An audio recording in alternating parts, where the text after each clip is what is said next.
Shalom frères et sœurs, j'espère que vous allez bien par la grâce du Seigneur Jésus-Christ. Aujourd'hui nous allons parler un peu de la modestie, voilà, de la modestie du vêtement qu'un chrétien, une chrétienne doit porter. Nous allons parler un peu des bijoux, des pantalons, voilà, du maquillage, etc. Avant de commencer, j'aimerais introduire par une écriture le passage de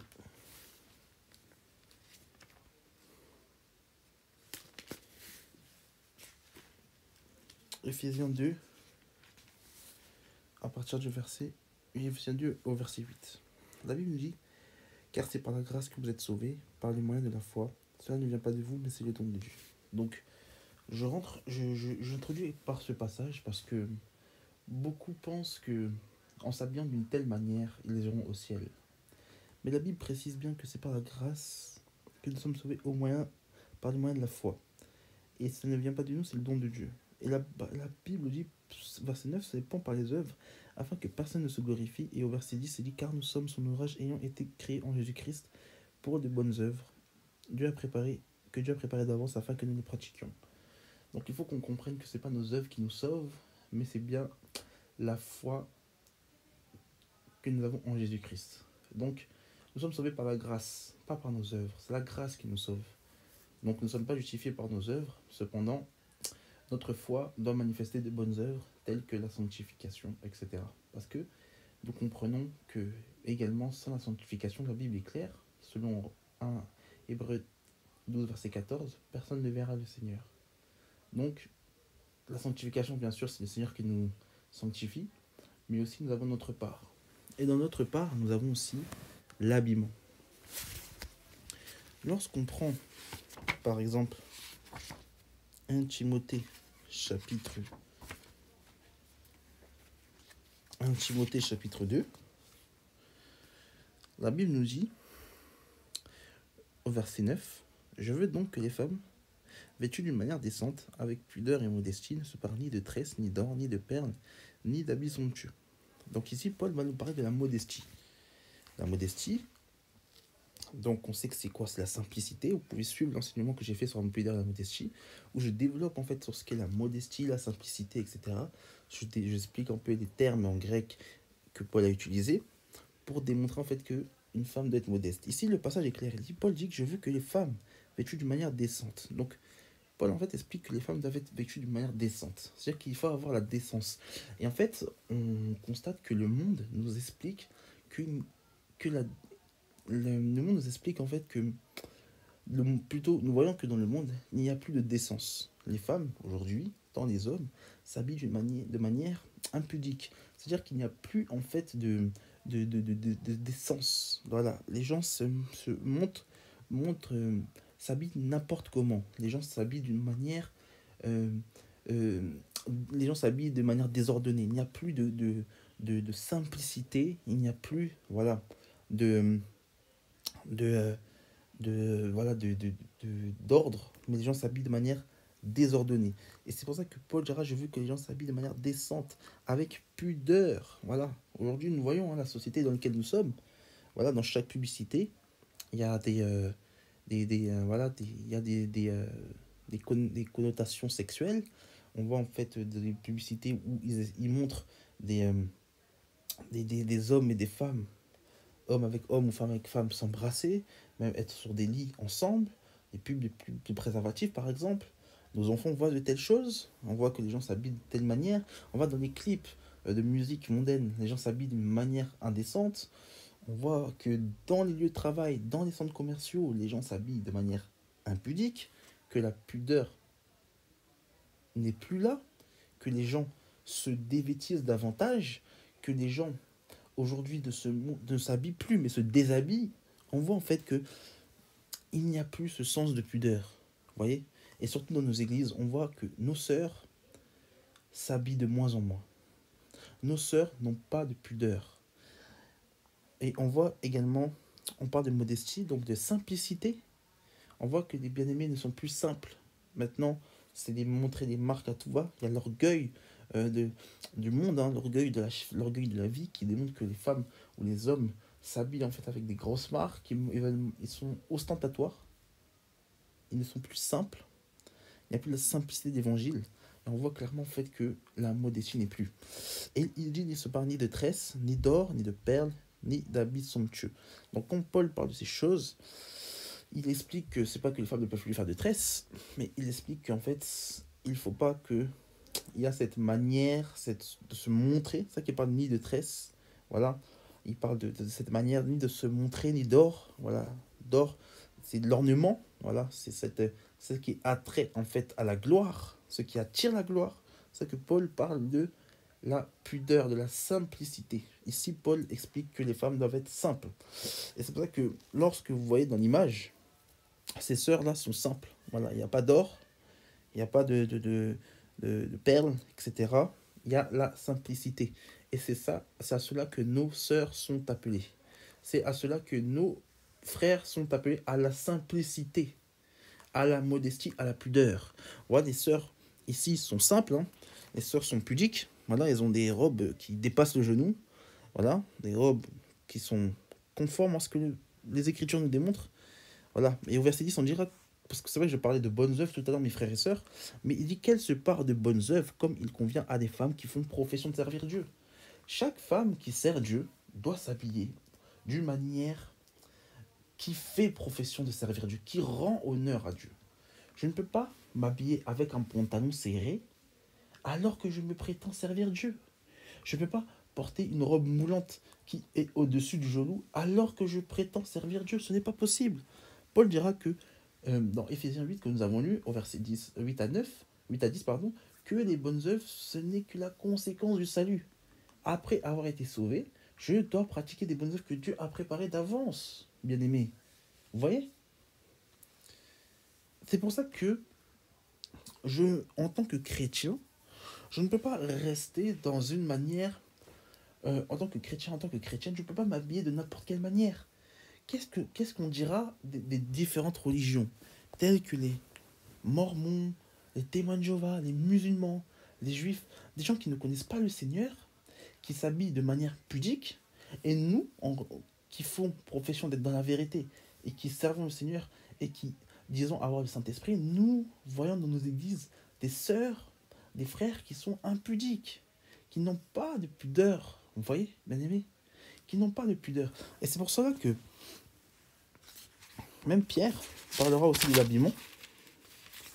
Pierre parlera de l'habillement également. Dans 1 Pierre chapitre 3, il dira au verset 3, « Et non cette parure extérieure qui consiste aux cheveux tressés et les ornements d'or ou les habits qu'on revête, mais à la parure intérieure cachée dans le cœur, la pureté incorruptible d'un esprit doux, paisible et qui est d'un grand prix devant Dieu. » En fait, ce que je suis en train de dire ici, bien aimé, comme Pierre dira, en fait, c'est pas la parure extérieure, mais c'est la parure intérieure. Vous savez, quand on est sauvé, quand on se sanctifie, quand on marche dans la sanctification commence par l'intérieur pour se refléter vers l'extérieur. Vous savez, il ne faut pas être un tombeau blanchi. C'est-à-dire qu'il y a beaucoup de personnes qui ont l'apparence de la piété, qui s'habillent de manière pudique, en apparence, mais qui sont en fait au-dedans d'eux impudiques. Vous voyez, qui sont au-dedans d'eux méchants, qui sont au-dedans d'eux calomniateurs, etc. Parce qu'il n'y a pas la croix. Vous voyez, ça c'est l'apparence de la piété. Nous disons que il faut avoir cette apparence intérieure tant extérieure. Comme Pierre dira, non, cette parure extérieure qui consiste à des ornements aux cheveux tressés, les ornements d'or ou les habits qu'on revête, c'est-à-dire l'orgueil, l'extravagance, ce qui attire la gloire, mais plutôt la parure intérieure qui est cachée dans le cœur, la pureté incorruptible d'un esprit doux qui est le grand prix. Parce qu'il faut savoir que la modestie, bien aimé, ce n'est pas que l'habit, mais c'est le caractère. Vous voyez, c'est le caractère. Et Pierre insiste beaucoup sur le caractère. Et c'est pour ça que je disais, bien aimé, comme il dit dans Matthieu 22, en parlant de Seigneur, parler des pharisiens, en disant que c'était des tombeaux blanchis. Parce que dehors, il est pris, ils sont habillés en phylactère avec les tzitzit, les taïtes, etc. Mais au-dedans d'eux, c'est des ravines, ils sont remplis de méchanceté. De même une chrétienne qui fait profession de servir le Seigneur doit manifester effectivement la pudeur et la modestie. C'est-à-dire, voilà, à mettre des habits pudiques, voilà, hein, ne pas mettre en fait des vêtements d'hommes, c'est-à-dire les pantalons, voilà, les pantalons, voilà, tout ce qui est compliqué, mais de mettre des robes qui descendent au bas du genou, en étant pudiques, mais ayant au-dedans d'elles changé, étant purifié par le Seigneur, ayant un caractère avec un esprit doux et paisible, qui est un grand prix devant Dieu. Et il faut comprendre, bien aimé, que il faut comprendre cela. En fait, on insiste vraiment sur l'intérieur pour que cela se reflète vers l'extérieur. Il ne faut pas que ce soit que l'extérieur, mais pas l'intérieur. Ou que ce soit que l'intérieur, mais pas l'extérieur. Beaucoup aiment utiliser le passage de Samuel où on dit que Dieu regarde au cœur et non ce qui frappe aux yeux. Vous voyez ce passage? Au cœur. Voilà. Dans 1 Samuel 16, verset 7, il a dit que l'Éternel dit à Samuel: ne prends point garde à son apparence et à la hauteur de sa taille, car je l'ai rejeté. L'Éternel ne considère pas ce que l'homme considère. Là, on regarde ce qui frappe les yeux, mais l'Éternel regarde au cœur. Ici, il faut comprendre que Dieu parlait de David. Dans le contexte, Dieu parlait de David. Dieu parlait de la royauté, voilà, du roi qu'il a choisi parce qu'il avait rejeté Saül. Mais il avait choisi David qui était un jeune enfant qui était tout frêle. Donc ça n'avait rien à voir avec la pudeur et la modestie. C'est ça qu'il faut qu'on comprenne. Dieu regarde ce qui est extérieur également. Regardez, on va prendre un passage. On regarde le passage. On va regarder le passage dans Tite 2, verset 3. Il dit que les femmes âgées doivent avoir l'extérieur qui convient à la sainteté, n'être ni médisantes ni adonnées au vin, qu'elles doivent donner de bonnes instructions. Vous voyez? Donc, Tite nous exhorte que les femmes âgées doivent avoir l'apparence extérieure qui convient à la sainteté. Donc, l'apparence extérieure, c'est manifester de la pudeur, de la modestie. C'est de s'habiller convenablement, de s'habiller avec pudeur, modestie, avec décence. Voilà pourquoi on insiste tant sur l'intérieur, tant sur l'extérieur. Pierre parle de l'intérieur, Paul parle de l'extérieur. Voilà pourquoi, voilà l'équilibre entre les deux. Il n'y a pas de contradiction. C'est qu'il faut en fait que l'intérieur se reflète par l'extérieur. C'est pour ça que la Bible parle du salut. Le salut se fait à l'intérieur. Nous sommes sauvés. Notre âme, notre esprit est sauvé. Mais l'extérieur reflète notre salut par les bonnes œuvres. Vous voyez, notre foi est dans le cœur, mais elle est reflétée par l'extérieur, par les œuvres que l'on fait. Vous voyez, bien aimé? Donc c'est pour ça que lorsqu'on parle de la pudeur, de la modestie, il faut qu'on comprenne que l'habillement est important pour le chrétien et pour la chrétienne. Et vous savez, tout ce qui est faux cheveux, tout ce qui est tout ce qui est faux cheveux brésiliennes, tout ça, il faut qu'on comprenne que ce n'est pas naturel. Le Seigneur veut ce qui est naturel pour nos sœurs. Voilà, c'est pour ça qu'il parle de tresses. Voilà, c'est des cheveux qui n'est pas naturel. Ce qui n'est pas naturel, le Seigneur n'aime pas ce qui n'est pas naturel. Pourquoi mettre ce qui n'est pas naturel? Oh, la Bible dit que le Saint-Esprit nous guidera dans toute la vérité. Mais mettre des faux cheveux, aujourd'hui, ce n'est pas de Dieu. Mais ma sœur, il faut qu'on comprenne que le Seigneur nous appelle au naturel. Quand Dieu a créé Adam et Ève, il les a créés parfaitement. Pourquoi aujourd'hui vouloir corriger le Seigneur et mettre des faux cheveux? Aujourd'hui, des sœurs rasent leurs cheveux pour mettre des faux cheveux. Oh, la Bible est claire. Elle dit quoi? Elle dit dans 1 Corinthiens 11, au verset 6, il dit que car une femme qui n'est pas voilée, qu'elle coupe aussi les cheveux. Or, il est honteux pour une femme d'avoir les cheveux coupés ou d'être rasée, qu'elle se voile. Vous voyez, bien aimé? Il faut faire très attention.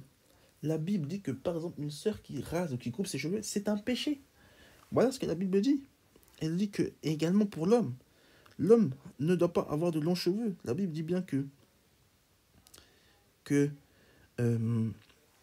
toujours dans 1 Corinthiens 15, 1 Corinthiens 11, pardon, au verset 4, il dit que tout homme qui prophétise qui prie la tête ou qui prophétise la tête couverte déshonore son chef. Vous voyez, bien aimé? Il dira que, au verset 7, l'homme ne doit pas couvrir sa tête puisqu'il est l'image de Dieu, tandis que la femme est la gloire de l'homme. Vous voyez? Et on va voir au verset 14, Je dirais que la nature ne nous enseigne pas que c'est une honte pour l'homme de porter de longs cheveux. Voilà. Mais c'est une gloire pour la femme d'en porter parce que la chevelure a été donnée en guise, ordonnée comme voile. Bon, j'ai déjà parlé du voile, hein. Vous savez que moi je crois que les sœurs doivent se voiler. Que dans la traduction second, effectivement, ils disent que les cheveux ont été donnés en guise de voile, mais dans le grec, c'est en guise de parure. Tout simplement. Les cheveux ne sont pas le voile, mais c'est une gloire pour la femme. La femme doit se voiler. Les femmes doivent se voiler. Donc, voilà. Donc, bien aimé, il faut qu'on comprenne, mes sœurs, que il faut laisser se pousser ses cheveux. Après, il y a des cas particuliers. Voilà, une femme qui a un cancer, une femme qui a une alopécie, c'est différent. Mais maintenant, une sœur qui a en capacité de prendre soin de ses cheveux, qui peut prendre soin de ses cheveux, mais qui les rase et qui préfère porter des faux cheveux, voilà. Ce n'est pas de Dieu. Il faut qu'on comprenne que le Seigneur n'est pas dans ces choses. Le Seigneur appelle les sœurs à être naturelles. Et il faut qu'on comprenne une chose, c'est que effectivement, on va me dire, oui, mes frères, les sœurs qui ont des cheveux crépus, ça se casse vite. Mes sœurs, je suis désolé. Même vous, vous n'avez pas d'excuses. Je peux témoigner que des sœurs, voilà, des sœurs en Christ qui ont des cheveux crépus, faisaient des soins et leurs cheveux poussaient d'une manière, mes sœurs. Leurs cheveux poussaient d'une manière. On pouvait même dire en fait que c'était pas possible en fait. Elles avaient des longs cheveux à cause des soins qu'elles faisaient. Donc je crois en fait que si mes sœurs vous demandez au Seigneur de vous donner une belle chevelure, le Seigneur peut vous donner. Il n'y a pas d'impossibilité avec le Seigneur.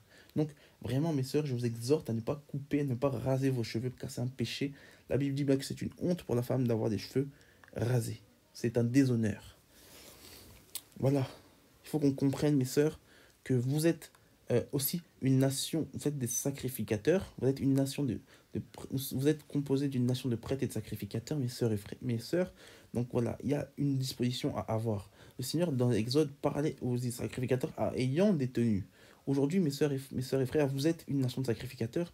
C'est pour ça que même Aaron, le Seigneur a dit qu'il fallait qu'il s'habille d'une certaine manière parce qu'on ne devait pas voir sa nudité. Vous savez, vous pouvez lire Ésaïe 47. Ésaïe 47, il y a cette prophétie sur Babylone où Babylone sera imagée en fait sous les traits d'une femme qui va devoir traverser, je pense, l'Euphrate ou l'Euphrate, hein, je pense. Et on va voir que elle doit relever les pans de sa robe. Et le Seigneur dira en fait, lève les pans de ta robe afin qu'on voit ta jambe et qu'on voit ta nudité. Vous voyez, la nudité dans les Écritures commence à partir de la jambe, mes frères et sœurs. Voilà où on voit la nudité. Donc il faut qu'on comprenne, c'est pour ça que Dieu a dit à Aaron de faire des caleçons de fin lin lorsqu'il montra vers des degrés qu'on ne puisse pas voir sa nudité. Bien aimé, il faut qu'on comprenne une chose. Les Écritures sont claires. La modestie et la pudeur font partie de la sanctification. Il faut qu'on fasse très attention. Voilà, les bijoux, etc. Il faut qu'on fasse très attention. Paul exhorte dans 1 Timothée 2, verset 9, que les femmes doivent ni se parer d'or, ni de perles, etc. Les bijoux, vous savez, les bijoux, parfois, ça peut être une idole. Et moi, j'exhorte les frères et sœurs à ne pas porter des bijoux. Parce que dans les Écritures, nous voyons que Adam et Ève ont été créés sans bijoux. Puis les bijoux ont servi, par la suite, dans l'histoire, les bijoux ont servi à quoi? Les bijoux ont servi à l'idole, à construire le veau d'or. Les bijoux que les Israélites avaient pris ont servi à construire le veau d'or. Et par la suite, on va voir que les bijoux ont servi à créer plutôt à rendre les femmes orgueilleuses. C'est ce qu'on peut lire dans Ésaïe 6, hein, Ésaïe 3, verset 16. L'Éternel dit, parce que les filles de Sion sont orgueilleuses et qu'elles marchent le cou tendu, les regards effrontés, parce qu'elles vont petits pas, qu'elles font résonner les boucles de leurs pieds. Donc vous pouvez lire Ésaïe 3, verset Ésaïe 3. Vous verrez en fait que les femmes de Jérusalem étaient devenues orgueilleuses. Vous voyez, chers frères et sœurs, avec tous les bijoux qu'elles avaient. Et Dieu va jeter un jugement sur les femmes de Sion. Donc c'est pour ça que, bien aimé, il faut faire très attention à la manière dont on se vêtit. Les bijoux, je déconseillerais aux sœurs et aux frères parce que ça peut voler la gloire du Seigneur. Des fois, on peut avoir un bijou, on peut tellement mettre un pédestal à ce bijou et ça peut prendre tellement de place dans notre cœur que ça devient une idole. Or, nous devons donner toute la gloire au Seigneur. C'est lui qui est le Dieu de l'or et de l'argent. Ça à lui seul revient la gloire. Nous devons être simples, frères et sœurs. Concernant en fait les vêtements, voilà, les vêtements, hein, il faut qu'on comprenne que l'homme et la femme ne doivent pas porter les mêmes vêtements. Il faut que l'homme et la femme puissent porter des vêtements différents. C'est pour ça que la Bible dit dans Deutéronome 22, verset 5, une femme ne portera point un habit d'homme, et un homme ne mettra point des vêtements de femme, car quiconque fait ces choses est en abomination à l'Éternel ton Dieu. Donc il faut qu'on comprenne une chose, mes frères et sœurs, c'est que le pantalon n'est pas un vêtement de femme.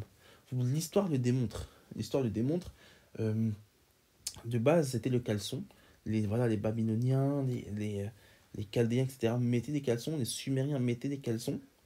C'était des longs pantalons qui arrivaient aux genoux et qui est l'ancêtre du pantalon. On a vu que par la suite, les pantalons ont été créés, ont été mis en place par les chevaliers. Il y avait la braguette également qui permettait à l'homme de faire pipi. La femme ne mettait pas de pantalon jusqu'au peut-être fin du XXe siècle.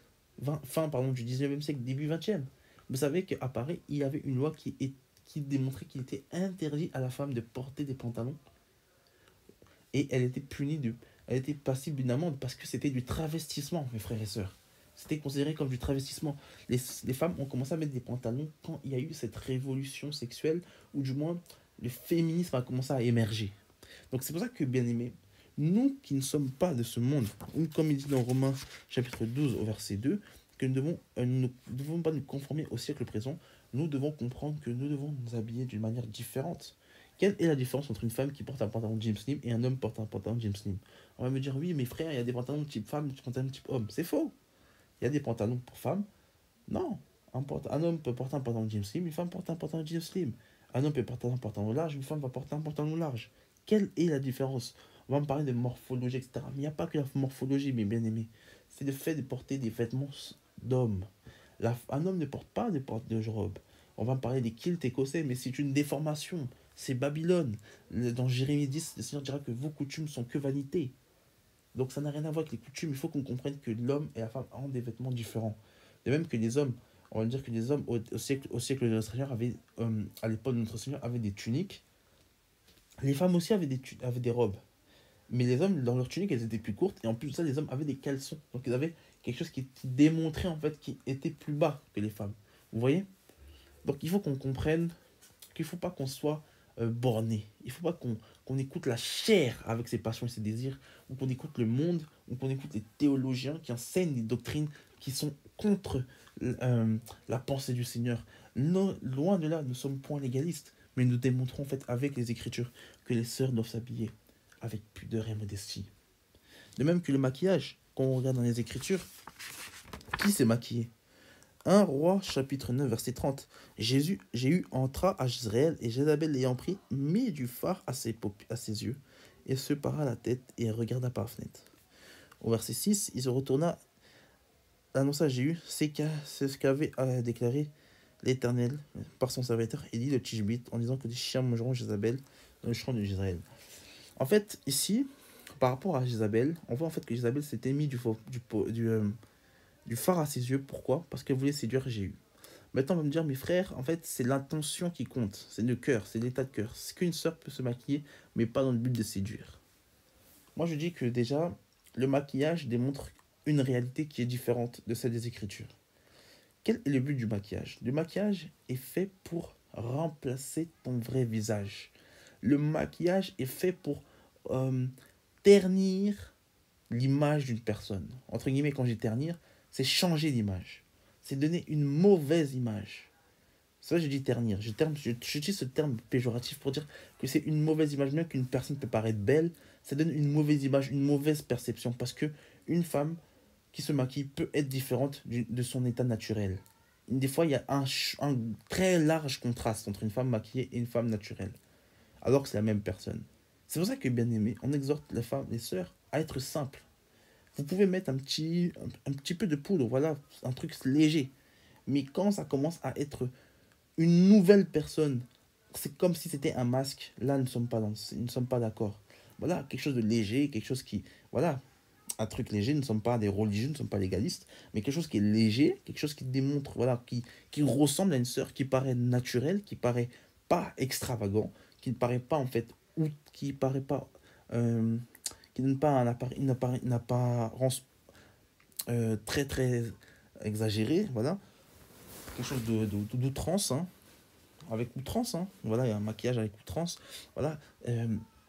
Un truc simple, il n'y a pas de problème, mais quand ça devient un masque, voilà, je dirais un clown ou un sapin ou je ne sais trop quoi, il faut faire très attention. Le but de cette exhortation, ce n'est pas de dire, mes sœurs, vous êtes comme ça, vous irez en enfer. Non, le but, ce n'est pas de la condamnation, mais le but, c'est d'exhorter nos sœurs, c'est de faire comprendre à nos sœurs que nous sommes chrétiens et qu'en tant que chrétiens, nous devons, nous qui faisons profession de servir le Seigneur, nous devons nous habiller en corrélation avec les Écritures. Nous ne pouvons pas nous habiller, en fait, je ne peux pas euh, être, être chrétien, être une, voilà, et m'habiller n'importe comment et dire je sers le Seigneur. Voilà, une sœur ne peut pas faire profession d'être chrétienne et mettre sa poitrine dehors. Ou mettre, voilà, c'est parties génitales ou intimes, ou montrer ses fesses. Je suis désolé, bien aimé, de ce langage cru, mais c'est comme un frère qui fait profession de servir Dieu ne peut pas mettre des vêtements moulants où ses parties génitales vont apparaître, ou des débardeurs où on voit ses pectoraux. Ce n'est pas de Dieu, c'est de l'impudicité, c'est de l'impudicité, c'est voilà, c'est du manque de pudeur. Regardez ce que la Bible dit. La Bible dit dans Marc 5, verset 28, mais moi je vous dis, quiconque regarde une femme pour la convoiter a commis déjà l'adultère dans son cœur. Donc, le fait de s'habiller en fait avec pudeur et modestie, c'est là pour le Seigneur, c'est une gloire. Voilà, c'est pour me démontrer au Seigneur que je sers le Seigneur, donc j'ai une apparence qui convient à la sainteté, comme il dit dans Tite 2, verset 4. Mais également, c'est parce que je garde mon frère de ne pas tomber dans le péché, afin qu'il me ma soeur, afin qu'il ne puisse pas convoiter. Parce que moi, je les fais tomber, mais eux aussi sont en train de pécher. Je suis la cause du péché et eux pêchent. Donc il y a deux personnes qui seront condamnées.